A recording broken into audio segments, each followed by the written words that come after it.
Have you gotten to a point where if you're doing something, can someone say, Stephen, that stinks?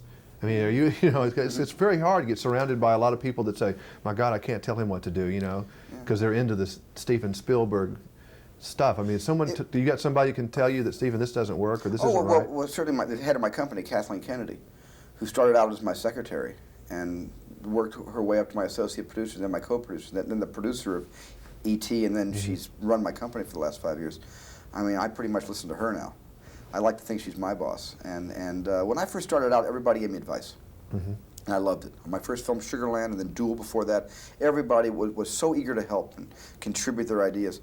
And I received them very well. I love collaboration. But then once the first two films became successful, like Jaws and Close Encounters, the same people that were helping me voluntarily dropped out of my life.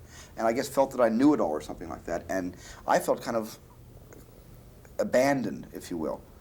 And I had to then work very hard to hire people who would help me make my movies, not just for their artistry, but for their candor. Is that I don't look to just hire people, just do a job and keep their mouths shut. I want to know what they think and how they feel about it. And we make movies in a very collaborative, when you talk to Richard and Holly, if you ask them the same question. Oh, they tell me, yeah. You know, it's a real collaboration. I'm not a totalitarian auteur filmmaker. What are your comments in general as we go away on critics? Do you pay attention to what they're saying, or you just take it with a grain of salt, or do you think sometimes they just don't understand? I mean, I never poo-poo, you know, reviews or anything like that. I just don't read them. And the reason I don't read them is because the movie's already out. I can't do anything about it. If somebody has a marvelous insight, the film's playing on 1,500 screens, what am I going to do about it? So I feel that, you know, bad reviews are only going to depress me, and I'm not going to learn anything from them. Good reviews will make me happy, but there's a moral equivalent of reading a bad review, or reading a good review, you must read a bad review. So I kind of just stay away, and usually about a year later, I'll read a couple things. I really will. I mean, a year later after a movie, I'll read some of the reviews.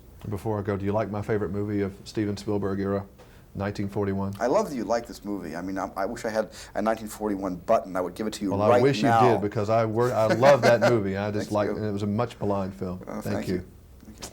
I love that movie. No, that's great. Love that